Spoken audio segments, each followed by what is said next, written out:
Tianbao Fu Yao Lu. Chapter 159. A son taking on his father's occupation. Hung Jun wandered idly around the military manor for a bit. There were plum blossoms blooming in the manor, and their fragrance filled the air. This was the residence of a major merchant of Tongtown, but the original owner had obviously taken his family with him and fled, so without standing on politeness, Feng Changqing had taken over the large residence. Despite it being midwinter, the plum blossoms were still blooming profusely. When spring comes, these flowers will have withered. There are some scenes that can only be seen amidst the bitter cold, a voice said behind Hung Jun, and Hung Jun swiftly turned around. What he saw was a military official about the same height as him walking his way. His long hair was unbound, and his features were handsome. His skin was pale, the bridge of his nose was high, and his deep-set eyes were a deep brown color. As soon as that official saw Hung Jun, he froze for a moment, before he broke off a plum blossom and handed it to Hung Jun. "This is for you," the military official said. Hung Jun hurried to thank him. He didn't know who this person was. The military official, however, frowned. "You remind me of someone I once knew. Do you know a doctor surnamed Kong?" Hung Jun replied, "Kong Xian? That's my dad." The military official began to smile, and he saluted him, saying cheerily, "So you are the son of my honored benefactor. My name is Gao Xianzi, but you can call me Uncle Gao. This is truly a stroke of luck. Dr. Kong, he passed away," Hung Jun replied. Gao Xianzi nodded at that. When Hung Jun entered the city, he had heard that the commanders in charge of protecting Tongtown were Gao Xianzi and Feng Changqing. Gao Xianzi's rank was above that of Feng Changqing's, and he was the main commander of the forces that had been gathered to fight back against the rebels. He hadn't thought, however, that Gao Xianzi would be so young. Gao Xianzi made a pleased gesture. Hung Jun just so happened to want to ask about his father as well, so Gao Xianzi had some servants set out some tea and braziers in front of the plum blossom garden and invited him to sit down for tea. He then said, "We in the military do not dare to overindulge, so I'm afraid my hospitality is lacking." Hung Jun hurried to assure him that was no issue, before he smiled and said, "My alcohol tolerance isn't good." Gao Xianzi began to speak of the past, and it was only then that Hung Jun learned that back in the day, when Gao Xianzi had been advancing his troops towards Lianyun Castle, he had been struck by a stray arrow.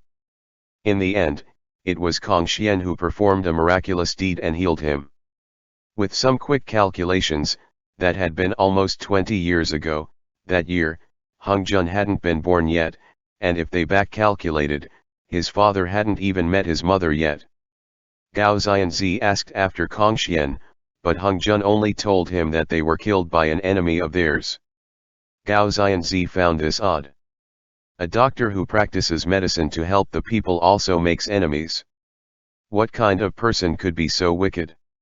Hung Jun was in low spirits and evidently did not want to answer that, so Gao Xianzi nodded understandingly and said, "Saving the lives of some people means that he would have definitely displeased some other people. Those who practice medicine need only remain true to their own intentions in all the things that they do." "That's right," Hung Jun said, smiling. "It's just like armies waging battle. They are killing people, but they are also saving people." "Back then, your father said the same," Gao Xianzi smiled gently. "Can this battle at Tong Pass be won?" Hung Jun had actually asked the same question that Li Jinglong had. In this moment, however, what he was worrying about was only the situation at the Tong Pass. He truly did not wish to see it fall into enemy hands the way that Luoyang had. "Of course we can win," Gao Xianzi said. "The reason that we gave up on defending the Shan Commandery was exactly because we wanted to hold out at the Tong Pass." "Then that's good." Hung Jun was relieved at that. All he hoped for now was that after he left for Sibei, there would be no other unforeseen changes. But when he heard these words, he suddenly realized something, and he said, "Wait, gave up on defending the Shan commandery. In the front courtyard, Feng Changqing sighed. Look at the troops stationed at the foot of the Tong Pass. There are a good 200,000 of them, but they are all tradesmen and porters gathered at the last minute, all of them drafted from the common folk. Compare that with An Lushan's rebels, those who have routed all their enemies in Siwai, as well as hand-picked warriors from each tribe. As soon as our forces meet on an open plain, we will be utterly routed. Li Jinglong frowned as he looked at Feng Changqing. Feng Changqing continued, there is no way that Shan commandery could have held out. Retreating to Tong Pass was a choice made out of necessity. You gave up Shan commandery just like that. Li Jinglong was in disbelief. There are so many citizens out there. Countless people have frozen to death along the way. Whose shoulders should the responsibility of their deaths fall on? Why don't you teach me how to fight this battle then? Feng Changqing shouted back, enraged. Li Jinglong had never thought that they would have given up on holding onto the Shan commandery. The hundreds of li of starved corpses strewn across the wilderness had actually come about because of Feng Changqing. The soldiers retreating had immediately caused a panic, and the citizens had all fled. The weather was cold, the ground was icy, and too many people had frozen to death on this migration or starved to death on the plains. The imperial court will sentence you to death, Li Jinglong said quietly. As long as I can guard this place, Feng Changqing said darkly, no matter how the accounts are settled later, whoever wants this old life of mine can take it. With how the imperial court usually was, Li Jinglong knew that at this moment, Chang'an was probably exploding with arguments. Usually, Gao Lishi and the rest of them had to needle each other even if nothing was wrong, so how would they let Feng Changqing go so easily? I have to go back. Li Jinglong leaned on his cane, and with great difficulty, he turned to leave. He called out, Hong Jun. Where are you going? Feng Changqing asked. Stop right there. Li Jinglong wondered to himself how Feng Changqing still didn't know of the danger. He was starting to sense an ominous premonition, especially with how Yang Qiuzhong had returned to the court. That was the most grievous thing he had misjudged. If Yang Qiuzhong purposefully let An Lushan through the pass, condemned Feng Changqing and Gao Xianzi, and had the two of them brought back to the imperial court to stand trial, An Lushan would march right into the Guanzhong region. That would be like letting tigers into a herd of sheep. Feng Changqing had already heard Atai and Ashinakayan speak of the bitter battle of Luoyang, and he also knew that An Lushan's army was filled with a large number of Yaoguai. He continued, as the Zenchi of the exorcism department, if you lead your men back to Chang'an, and if An Lushan sends Yaoguai to attack the Tong Pass, how will the mortals here be able to fight back? In that instant, Li Jinglong fell silent. Feng Changqing continued, even if you go back to court now, what can you do to Yang Qiuzhong? Even if you get rid of Yang Qiuzhong, Gao Lishi is no Yao, and if the imperial consort wanted to get revenge, would you rise up in rebellion instead? Li Jinglong breathed in deeply. Feng Changqing composed himself. Do your part well. The most the imperial court can do is strip me of my rank and exile me to Siwai. Who's afraid of that? As of today, the rebels are very numerous, and now is exactly the time to send the right people in. His Majesty will not be so foolish as to do otherwise. Li Jinglong argued back. Is that fair? Feng Changqing studied Li Jinglong oddly, before remarking, this isn't like you. Li Jinglong was instantly struck speechless, but Feng Changqing elaborated. It's also like you, like the you before you entered the exorcism department. Those words struck Li Jinglong like a heavy slap to the face, and his self-loathing grew even greater, but he could not refute that statement. Feng Changqing continued, everyone must hold their own position for there to be any hope for this battle. I understand, Li Jinglong replied. In the plum blossom garden, Hong Jun was holding a bowl of tea as he listened avidly to Gao Xianzi speaking. Gao Xianzi chuckled. Kong Xian talked about everything with me, and even back then, his only desire was to take a wife and have a child. I asked him, with all your skills, what difficulty will there be in finding someone to marry? Take a trip to Chang'an, and countless girls will probably fight to be the first to meet you. When Hung Jun heard these words, he couldn't help sighing internally. Gao Xianzi was very friendly, and when he had heard that they had given up on defending Shan Commandery, Hung Jun couldn't help the way his heart sank at that. Now, Gao Xianzi continued to speak with great delight about the past. Back then, Kong Xian had just left Yaojin Palace, and all of this had happened during the period of time that he was most carefree. Back then, when he and Gao Xianzi had met, he hadn't had many things weighing down his heart, so they had become good friends that kept no secrets from each other. When he thought about Kong Xian's mission back then, Hung Jun felt dejected. But if that hadn't happened, he wouldn't have been born into this world either, or learned much about love and hatred. Now that he thought about that, did he regret it? He did not, nor did he ever blame his parents for giving birth to him. Later, he got drunk, Gao Xianzi continued, and he even said that he was born into this world for the sake of bringing salvation to the living beings in it. That's probably true, Hung Jun said, smiling. Perhaps he was born to suffer on behalf of all the living beings of the world. Gao Xianzi protested, a doctor's actions are benevolent, so naturally those actions will garner merits for their descendants. How can it be said that he was born to suffer on behalf of all living beings? Hung Jun simply smiled quietly as he looked at him. Gao Xianzi then asked, "What are you doing now?" "I'm a doctor," Hung Jun replied. Gao Xianzi nodded at that, and said, "Taking on your father's mantle to finish what he had started, that's a good thing." "To finish what he started," Hung Jun said, nodding. Gao Xianzi's words made Hung Jun suddenly see the light. He remembered what Qing Xiang had said to him a long time ago, this was how it was fated to be. His father's fate had not been fulfilled, so it had fallen to him, and since the son had taken on the father's job, he had also taken on the father's fate. And the doom that awaited Mahamayuri was to become a devil. Li Jinglong called for him from the outside, so Hung Jun hurried outside to accompany Li Jinglong back. Gao Xianzi even personally saw Hung Jun out the door, and he asked Li Jinglong oddly, "Has this nephew of mine entered into the service of your exorcism department?" Li Jinglong nodded slightly. Gao Xianzi, on the other hand, chuckled a bit, before saying, "Li Jinglong, you'd better not bully him, otherwise I'll definitely make your life difficult." "I dare not," Li Jinglong replied coldly, in no mood to have a light-hearted chat with Gao Xianzi. "Hung Jun, let's go back." Gao Xianzi saw how Li Jinglong was just like how the rumors had described him. He looked down on everyone, and he wouldn't waste any breath on them.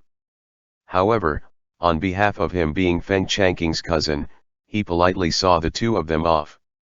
Along the way back, Li Jinglong was in an exceedingly bad mood, and when they got to the street, he insisted on getting off and walking on his own.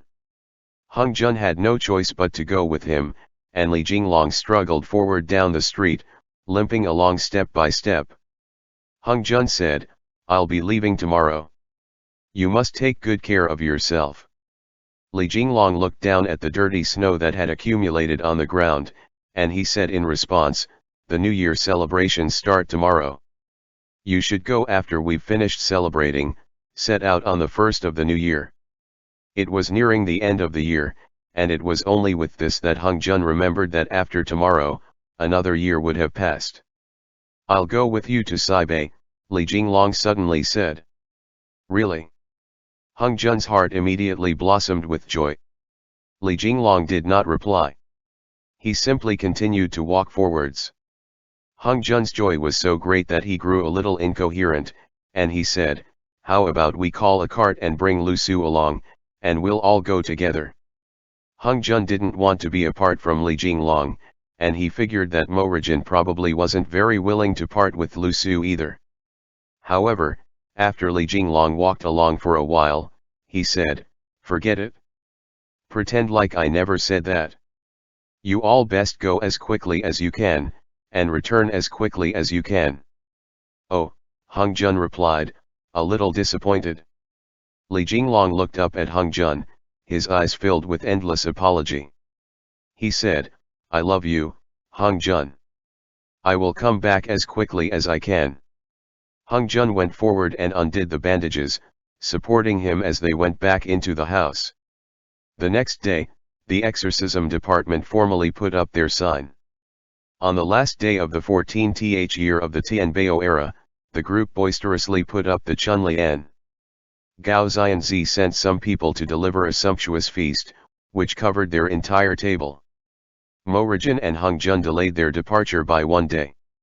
It was just like how they had celebrated 2 years ago in Dunhuang. The only person missing was Chu Yangxi. The members of the exorcism department had held out some hope initially, thinking that perhaps Chu Yangxi would hurry in at the very last moment to reunite with the rest of them, like he had last time, but even until the last second, he hadn't come. Tai sang for a while, before Li Jinglong smiled and said, "Thank you all for your hard work. Once this is done." But when he got to this point, Li Jinglong suddenly remembered that they had continued on for so long, but he hadn't ever made good on that promise. Ashinakayan was drunk, and he used a chopstick to strike his cup, saying, "Zenchi, you tell me yourself, how many vacations do you owe us now? You all even went to Pinkongli and soaked in the hot springs. I, however, haven't gotten any benefits out of this. We haven't even gotten our salaries for this year and some. Think about it, when have you ever given me my salary?" Everyone erupted into raucous laughter. Tu Reinduct protested, "This isn't fair.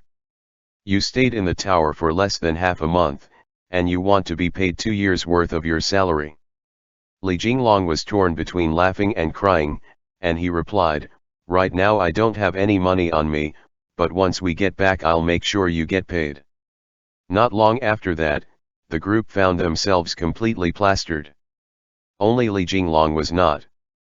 Mo Rijin said drunkenly, "Hey, Zenchi, your alcohol tolerance is very good. Were you just pretending all the time before this?" Li Jinglong only smiled back at Mo Rijin and persuaded him to drink more. Mo Rijin was well and truly drunk, and he had his head pillowed on Lu Su's thigh as he snored away. Hung Jun hadn't drunk very much, but he was looking at Li Jinglong dazedly, his head swimming a little. Everyone thought that tonight, Li Jinglong would be the most likely one to get drunk and start crying, but Li Jinglong was perfectly fine. It was the rest of them who got absolutely plastered instead. Hung Jun climbed over to him and scooted in close, before he suddenly began to cry. He hugged Li Jinglong as he said, "I don't want to leave you." Li Jinglong breathed in deeply, his hands trembling incessantly. It's all right. You'll only be leaving for a little while." "I don't want to leave you," Hung Jun kept repeating. After he got drunk, countless thoughts had instantly rushed over him, and he could no longer control his own emotions. He continued, "Who will take care of you?" "I will take good care of myself," Li Jinglong replied earnestly. His voice was trembling as well, even as he comforted him. "Hung Jun, stop saying this, stop talking, you're drunk." Hung Jun hugged Li Jinglong around the waist, curled up in his embrace, and slowly fell asleep. Suddenly, a racket woke him. Hung Jun struggled out of his nightmares. Luoyang, as a sea of flames, seemed to overlap with hell itself, the sight startling a cold sweat out of him. "What's wrong?" Hung Jun's head was splitting with pain. "Help me up," Li Jinglong said. It was almost the 5th gang, and the sky was faintly brightening. The exorcists swiftly dashed out, only to see soldiers hurrying back and forth. The group hurried to the city watchtower and Hung Jun piggybacked Li Jinglong up. Outside the city, thousands of rebel cavalry were charging towards them. They had actually begun to massacre and stampede the thousands of citizens gathered outside, in front of the pass. "Open the gates and let them in." Li Jinglong shouted, enraged. We mustn't open the gates, a soldier shouted back. At least, not right now. Li Jinglong shouted, can't you let them all in at once? We must investigate each of them in full. Feng Changqing bellowed, arriving at his position high up on the watchtower. What if spies sneak their way in? Almost 100,000 citizens were stuck outside the city. Li Jinglong knew internally that Feng Changqing's decision was the right one. With such a situation, as soon as the citizens entered they would swarm in and disperse. Then, there would be a sneak attack in the dead of the night, and no one would be able to say for sure how they died. Lu Su's rage surged watching this, and he shouted, give me a squad of men. I'll go down there to fight. Feng Changqing roared, calm down. Right after that, the citizens all began to flee towards the great gates of the Tong Pass, all of them pushing and shoving, trampling many of themselves to death in the process. The rebels surrounded them like tigers entering a horde of sheep, hacking and slashing as they went. Shrieks and wails filled the air. Today is the first of the new year, Li Jinglong gasped out. You can't do this, cousin. You'll bring the wrath of the heavens down on your head. I am not afraid, Feng Changqing replied coldly. Instantly, heart-rending screams began to sound from in front of the city gates. The rebels could not force the gates to open, so the spies that had been hidden amongst the crowd of people had revealed themselves. The crowd grew chaotic. Gao Xianzi finally arrived, and upon seeing the cruel slaughter at the foot of the city walls that was turning the ground red with blood, he called loudly, archers, ready. The exorcists all took a step back, turning their heads aside, not willing to watch this any longer. Hung Jun looked out over the group, before he finally met Li Jinglong's eyes. Li Jinglong suddenly cried, wait. Hung Jun needs to leave the city. Exorcists, heed my orders. Everyone immediately came back to themselves, and as one, they said, we hear and obey. Despite leaning on a cane, amidst the wails and shrieks that filled the air under the gates of the pass, Li Jinglong said calmly, Kong Hung Jun and Mo Rijin will set forth to Saibei. All exorcists, escort them out of the city. You, Feng Changqing shouted, enraged. Li Jinglong. Do you know what you're doing? In the next moment, a wolf howled, and Mo Rijin transformed into a huge wolf. Hung Jun leapt onto the wolf's back. Feng Changqing, Gao Xianzi, and the rest of them were instantly struck dumb. I am going to Saibei to carry out my duties, Hung Jun said to Feng Changqing. I must leave the pass now. Let me out. Lu Su shouted, give me a squad of men. I'll escort them out of the city. End chapter. Tianbao Fu Yao Lu. Chapter 160. The royal family of the Shiwei. Gao Xianzi had no choice. This group of people had forced it so that they had to leave the pass, so he said to Feng Changqing, give them some troops. Li Jinglong had finally succeeded, and Lu Su and Ashinakayang dashed down as swiftly as the wind to wait for the gate to open. Li Jinglong said to Hung Jun, you must return safe and sound. Hung Jun replied, good job, Li Jinglong. Li Jinglong's eyes suddenly went wide. Hung Jun turned from his position on the grey wolf's back and reached a hand out to him, placing it against Li Jinglong's cheek. Li Jinglong shut his eyes. He then said to Hung Jun, go. In the next instant, the grey wolf let out another howl as it dashed down the watchtower. Hung Jun leapt off the grey wolf's back, and the grey wolf transformed into Mo Rijin as he and Hung Jun left through the city gates. The two gates to the sides also opened, and Lu Su and Ashinakayan led the city guards out. They fired their arrows as they protected Hung Jun and Mo Rijin in their forward charge. We can't use magic, Atai reminded Li Jinglong, up on the watchtower. I'm worried that the appearance of the grey wolf may have already broken that rule. Li Jinglong replied, I know. On the one hand, if they took the lead in using superhuman powers, that meant that they would have broken the rules. Li Jinglong looked towards the black clouds billowing in the distance, who knew how many Yaoguai were waiting in ambush beyond those clouds. Hung Jun successfully broke through the encirclement, and he turned back to look, shouting, "Jenga! I'm over here." Mo Rijin shot a rider off his horse, before he quickly caught up with Hung Jun. After they left the chaos of battle, Mo Rijin transformed into the Grey Wolf, and Hung Jun vaulted up onto its back. Before any cavalry could catch up, the Grey Wolf had already disappeared into the forests, taking Hung Jun along as they looked out at the cruel scene unfolding outside of the Tong Pass. The battle was still raging fiercely there, and resentment billowed as it rose into the air. The troops were herding the citizens into a valley, before then cruelly and callously trampling and slaughtering them. "Don't watch any longer," the Grey Wolf said. "Let's go." Hung Jun looked towards the city watchtower. Under the grey sky, though he couldn't see him, he knew that Li Jinglong must have been standing there watching them. The Grey Wolf turned and left, taking him into the very depths of the forest, where it began to race towards the vast lands of the northeast. 15th year of the Tianbao era, the first day of the first month.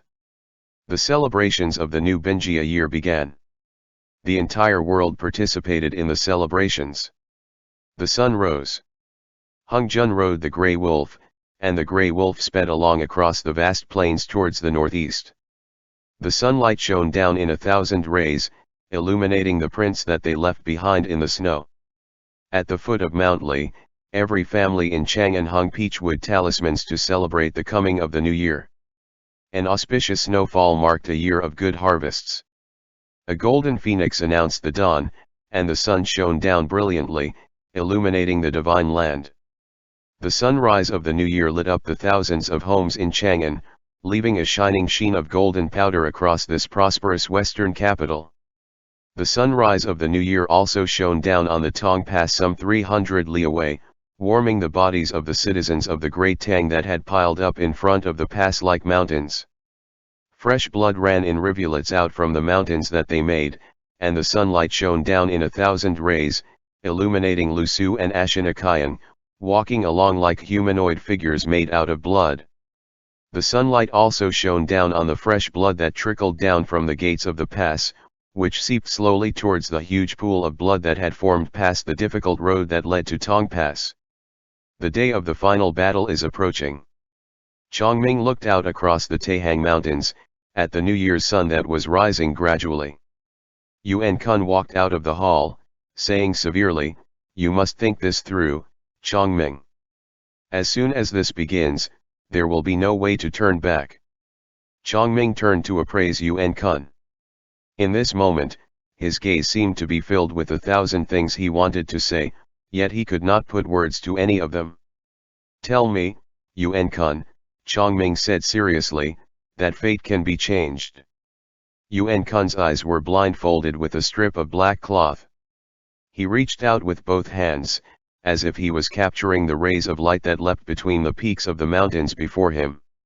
He replied quietly, "A mortal once told me that when you do not know what will happen in the future, fate will no longer be fated." Chongming's forehead furrowed slightly. Yuan Kun continued, "What you, me, Qing Xiang, and even Hung Jun himself have seen may perhaps only be a portion of the truth.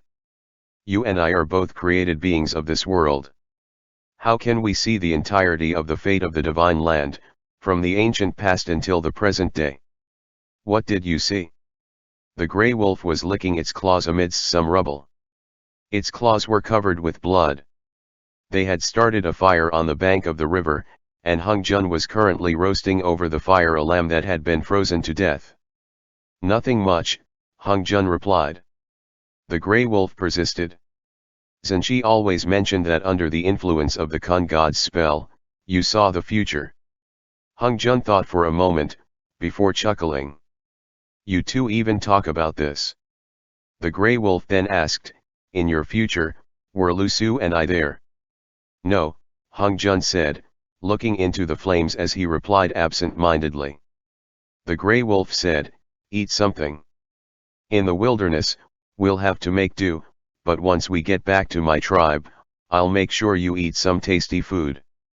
Hung Jun filled his belly and climbed back onto the grey wolf's back, saying, "We must go as quickly as we can." "There's no rush," the grey wolf replied quietly. "Zhenji told me to make you take a proper rest."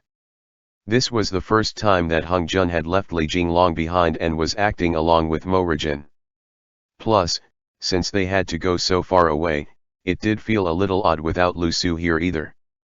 If it were Lu Su and Li Jinglong going alone to search for something, Hung Jun wouldn't chug vinegar, but he also wouldn't be able to help feeling a little out of sorts. Mo Rijin and Hung Jun's interactions, however, were very natural. In his words, "You are the one that links together the fates of everyone in the exorcism department." Was that the case? Hung Jun had never felt that he had been the one to do that. Instead, he thought that his own existence had brought them too many troubles. Before leaving the Tong Pass, that scene of corpses strewn across the entirety of the plains had given Hung Jun a major burst of motivation, but as they headed north, the Grey Wolf had taken special care to select the roads where they would not run into any humans. The vast plains and the nature around them had slowly improved his mood. On the third day of their journey, the Grey Wolf had even fallen ill. After several days of speeding along, and with the cold snap that they encountered, he had strained himself to the limit. The two of them had taken shelter in a mountain village for a day. The villagers here had not been subject to the rebel sacking, so the welcome the two of them received was very warm. Hung Jun only told them that Mo Rijin was his older brother, and he had found some medicine that expelled the cold and dispelled the chill and fed it to him. The two of them then passed through forests and mountain valleys as they continued forward. They continued on, crossing the home front of An Lushan's armies. The world quieted in that moment. There were vast patches of wintry plains, and in the spring night, a cold breeze blew. The brilliant stars above them in the night sky made the scene look completely different from the scenery of the Central Plains region. Every night, Mo Rijin and Hung Jun would lay on a mountain slope, looking up at the stars that had shone since time immemorial, chatting idly as they did so. Mo Rijin chatted about what he felt towards Lu Su, about the history of the Shiwei, about how he envied Li Jinglong and Hung Jun's love, about his own future. Hung Jun found that Mo Rijin seemed to have a lot more on his mind than what Hung Jun knew about. "Lu Su told me that your birth was for the sake of saving this world," Mo Rijin said. "That's not the case," Hung Jun smiled. "I also want to live well. Living is so nice." Hung Jun kept thinking that perhaps everything would pass, just like how these stars had existed for millennia. After An Lushan's rebellion passed, the story of the exorcists would also eventually vanish into history, turning into countless motes of dust. When the sun rose, a shepherd from the northern Shiwei tribe passed by. They were already very close to the greater Xianbei range here, and the distant flocks of sheep billowed across the grasslands like spotless pearls. This time, Mo Rijin did not transform into the Grey Wolf. Instead, he took Hung Jun with him as they went to seek out his people, in order to purchase food and drinkable water. They also borrowed a horse to complete the last leg of this journey. "All right," Mo Rijin said to Hung Jun on the outskirts of the Shiwei tribe's village, his bow on his back. Feeling a little better. Though Hung Jun was in a hurry to return so that he could stay together with Li Jinglong for even a little bit longer, Mo Rijin's companionship on this journey had vastly improved his mood. When he saw the Shiwei tribe, he was very taken aback. He originally thought that this major tribe of the northeast was a group of nomads, and they would be sitting in tents, enjoying roast meat and fine wine. What he saw instead was a city of stone, built against a mountain. Fortresses rose in great numbers, and they were heavily guarded. Shepherds went back and forth, gathering and scattering out in front of the castle. Mo Rijin shouted up towards the ramparts in the Shiwei language. Someone spotted him, and they hurried to respond. The meaning was probably something along the lines of "Hurry and open the gates, Mo Rijin has come back." He and Hung Jun entered through those tall stone gates, and they walked over a road paved with stones. Almost 10,000 people lived in the city. From time to time, there were hunters plying their furs in the markets, and when they saw Hung Jun, almost all of them, without a single exception, glanced curiously at him. All around, the people were speaking the Shiwei language that Hung Jun didn't understand. This made him very vexed. Before leaving Yajin Palace and heading to Chang'an, the language that Chongming had used was the ancient language. Thankfully, Qing Xiang had often brought along with him languages actually used in the mortal realm, so when Hung Jun entered the mundane world, he could manage to understand the language the officials of the Guangzhou region used. But when they came to Shiwei, their language was both odd and hard to pronounce. Plus, everyone was looking at him in a strange way, which made him a little abashed, so he had no choice but to hide behind Morajin most of the time. From time to time, Morajin would translate for him, but the general gist was they're all saying that you're pretty, which made Hung Jun feel even more awkward. Morajin's father was the current king of the Shiwei, and he was an old, corpulent man. He had a feast set out at the deepest part of the castle, and a gaggle of royal consorts sat on thick sheepskin rugs. Two young people stared at Hung Jun, while the servants brought them mutton boiled in water. After Hung Jun greeted them, he excused himself and began to eat. Morajin's younger brothers didn't look like him at all, and both their faces were filled with wariness, as if they were afraid the reason he had returned was to fight over the right to inherit their father's throne. The old father, on the other hand, was very interested in Hung Jun, and he first asked Morajin, before asking Hung Jun, "How long have you been with him?" "It's not him," Morajin replied unhappily. With that, Hung Jun felt even more awkward. He could sense that Morajin's two younger brothers seemed to be filled with envy, and that envy was directed right at him. The old Shiwei king asked, "Are you all not standing on the same side as in Lushan?" Second brother and third brother both went to go fight, a young man suddenly said in the Han language. "You want to kill your own brothers?" Hung Jun suddenly remembered that there were Shiwei troops among An Lushan's allied troops. Didn't that mean that Morajin was basically going to face off against his own brothers? Morajin replied in the Han language as well, in a steely tone, "We are exorcists. We do not meddle in the battles of mortals." With that, his father spat out a gob of saliva. Hung Jun could dimly sense that things were taking a turn for the worse. The old leader said something in the Shiwei language, which was probably something akin to disparaging them all for being Yaogwai. This infuriated Morajin, and the father and son began to shout angrily at each other. Morajin and his father argued until their faces and ears were red, and their voices grew louder and louder. Hung Jun hurriedly said, "Jenga, don't argue. We're leaving." Morajin rose. Hung Jun was only halfway done, and he bemoaned the fact that even lightning strikes didn't hit those who were eating, yet things could still turn out like this. He had no choice but to set his food down for now and follow Morajin out. The sky was already completely dark. They were just about to set out and camp out in the wilderness, only to see one of the Shiwei royal consorts come racing out after them. She said a few things to Morajin, and her tone was one of both pleading and reproach. Morajin deflated at that. What should we do? Hung Jun would go along with anything Morajin said. Let's go, Morajin said to Hung Jun. We'll rest for the night, before setting off tomorrow. The royal consort then called some servants over to wait on the two of them, only for Morajin to wave a hand and say, I know where my own room is. From the day that Hung Jun had met Morajin, he had often heard Morajin bring up the four younger brothers he had at home. When he had been brought into the tribe, Morajin was already 16, and he had single-handedly taught all his younger brothers their martial and literary skills. He had never thought that during this visit now, his relatives seemed not to respect him at all. Ashij liked to dig holes in the dirt with Han children before, Morajin smiled bitterly.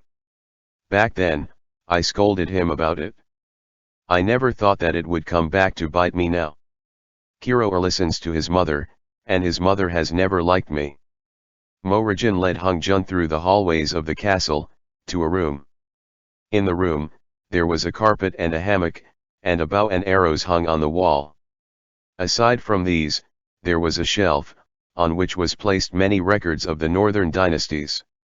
Aside from that, there were animal skulls, and no other decorations.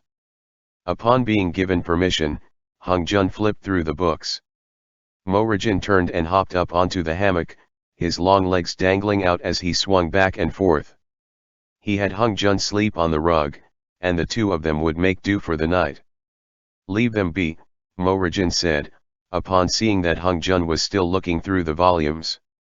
"Reading at night will harm your eyesight." Hung Jun put the books away and replied, "Actually, all of your younger brothers like you pretty well." Morajin replied exasperatedly, "Stop comforting me." Hung Jun continued, "It's true. I can tell. With the way all of them were looking at me, they were all chugging my vinegar." Morajin. Thankfully Lu Su didn't come, Hung Jun murmured to himself, turning over. "You'd best not bring him home, otherwise they'll definitely start arguing." Morajin wanted to ask more, but Hung Jun, after the slog that was their journey, was finally able to sleep in a proper bed, and he had long since been tired beyond belief, so he fell asleep just like that. A dark night, in Tong Pass. Li Jinglong supported himself against the wall of the castle as he walked along in the darkness. The coldest time of the year had already passed, and spring had come. The exorcists had already gone to sleep.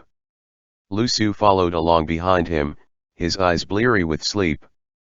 At any point, he was on guard against Li Jinglong, while he was learning to walk, tripping and breaking a bone. "Go back and sleep," Li Jinglong suggested. "That's about it for today."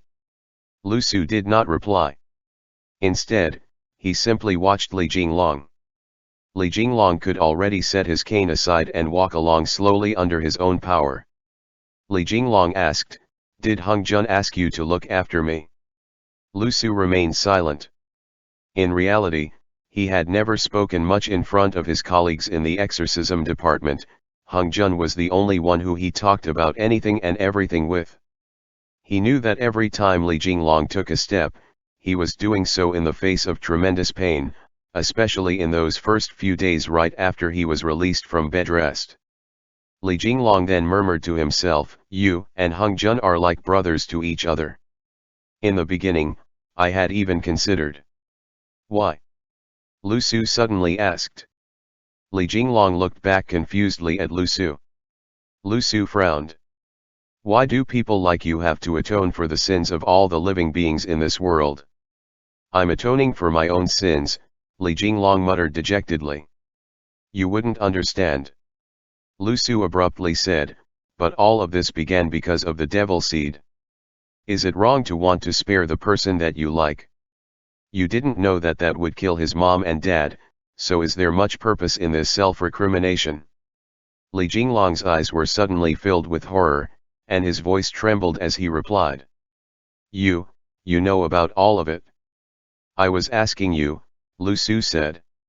"Are you still sunk in your own self-reproach and unable to leave it behind?" "You wouldn't understand," Li Jinglong replied angrily. "You secretly looked into my dreams." As he spoke, sweat poured off Li Jinglong's forehead. He quickened his pace, wanting to leave Lu Su behind. Lu Su replied, "You're overthinking this, aren't you? Who wants to see your dreams?" "Then you," Li Jinglong froze once again, before thinking of another issue. If Lu Su hadn't learned it from his own internal thoughts, then there was only one other possibility.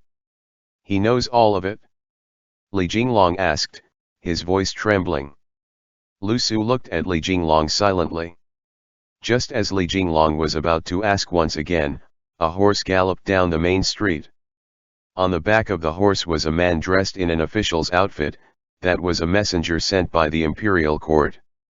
Li Jinglong startled at that, and he looked in the direction that the envoy had left. Lu Su was just about to speak when Li Jinglong interrupted. "Take me there." "Lu Su, you're a mortal, I can't let mortals ride me." "Li Jinglong, even Morajin lets me." "Lu Su, he's him, and I'm me. Either way, I'm not okay with it. Li Jinglong, quickly now. There may be important news. Lu Su frowned as he studied Li Jinglong.